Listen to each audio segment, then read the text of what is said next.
NFL free agency has come and gone for the Chicago Bears. So now it's time to take a look at every single free agent signing and give a grade to that signing. What is going on, y'all? Faiz Sports, all back at it with another video talking, of course, some NFL here to talk about the Chicago Bears. So if you're a Bears fan, make sure to go ahead and subscribe to the channel. I do talk a lot of Bears. You don't want to miss out. Make sure you are following me on all my social media platforms, guys, and make sure you hit the bell icon so you're notified every time I drop a new video. Let's get into it. All right, so here we go. These are all the free agents that the Chicago Bears signed in the offseason. Now, keep in mind, this does not include the free agents that they re-signed, okay? This is only the new free agents that they brought in, okay? So I'm only going to be grading these guys, all right? I know the Bears re-signed Cairo Santos, which I was a big fan of. They brought back a number of their own free agents, Mario Edwards, guys like that. So this is only the new free agents, all right? So I'm going to grade every single one of these here,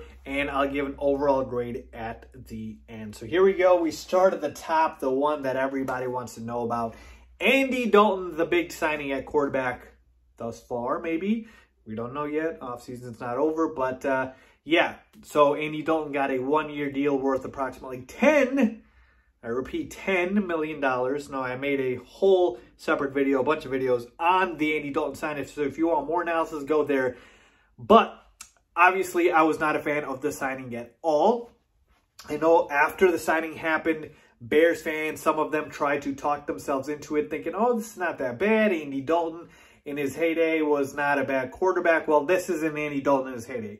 This is Andy Dalton in the back end of his career. This is Andy Dalton who, with a disgusting amount of weapons in Dallas, couldn't do much and had a worse QBR than Mitchell Trubisky did last year. This was a disaster signing no matter how you look at it. And I told you guys, if Ryan Pace literally sat pat and did nothing and not signed any quarterback, he would still be in a better position than he is right now, allocating $10 million to Andy Dalton. So some of you guys might call me a hater for it, thinking I'm being too harsh. Faiz, Andy Dalton's not. No, this was a flat-out disaster signing. There's no way to sugarcoat it. I'm not going to sugarcoat it. You guys know that. When I tell you from the heart how I really feel. This was an awful signing. I have to give it an F. There's no way around it. I have to give it an F. If you're better off not doing anything than signing this guy, that's an F.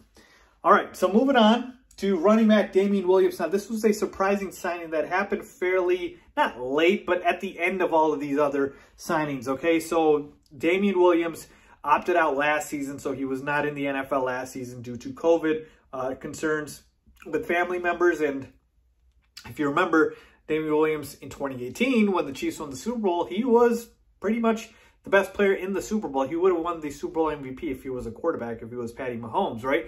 And Damien Williams ended up, scoring that game-winning touchdown. And he's a good, solid running back. And this signing I really did like for the Bears because the Bears needed depth at the running back position. They had nobody behind David Montgomery. You know, Tariq Cohen doesn't count. He's a completely different back. He's a scat back, pass-catching guy. He cannot handle 20, 15 carries a game.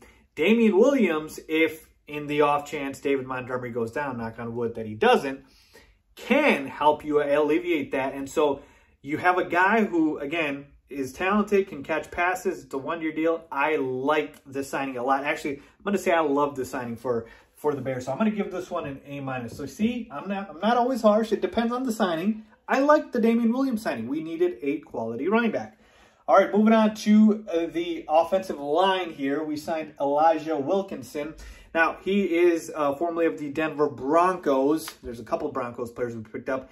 And, this was a decent signing. He could bring some competition to the tackle spot. We needed that. And so he was one of the top backups with the Denver Broncos. Now, again, this is more of a depth piece that has a potential to be a starter, but nothing crazy like that, okay? So he can play both tackle and guard, so you like that flexibility. So overall, I thought it was a solid signing. I'm going to say this one probably a B for me, okay? Moving on to cornerback Desmond Trufant. Now, Desmond Trufant is long gone from his Atlanta days. He played for the Lions last season, and we did need a cornerback after the Bears were forced to cut Kyle Fuller because they couldn't manage the salary cap. And Obviously, this is a huge downgrade from Kyle Fuller. There's no other way around it. And Desmond Trufant's just not even close. It's not even comparable. So to me, yeah, he provides depth at a position, but he's just a body at this point. He's not even good, right? Literally, he's not even close to being that Desmond Trufant. I'm going to give this one a C-, just because, again, it addresses a need. You need help in the secondary, but how much help is Desmond Trufant going to bring? Not much.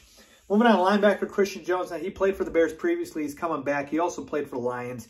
Again, another depth piece here. Not much to it. I'm probably going to give that one a C. Linebacker Jeremiah Attaochu. I hope I pronounced that correctly. I probably butchered it. But this one I really liked a lot. This is a 2-year deal. He was selected by the Chargers, I believe, in the 2014 draft. Last season in 13 games, he had 5 sacks, 3 tackles. This is a talented guy to add to your defense. I like this signing. I'm probably going to give this one a B+. Angelo Blackson, you got another signing here where it's depth on the defense, the D-line. He was a draft pick of the Titans in the 4th round of the 2015 draft. A 2-year deal worth approximately $5.5 million. A rotational player, if you will, for the Bears on the defensive line and probably some special teams. So decent, nothing great. I guess I can give that one a C+. So that is what I would give every single free agent that the Bears signed. So now let's talk about, what would be the overall grade in free agency. And folks, I got to be honest with you. I can't give them a good grade. It's not an A. All right, but is it a B? Probably not. Is it a C?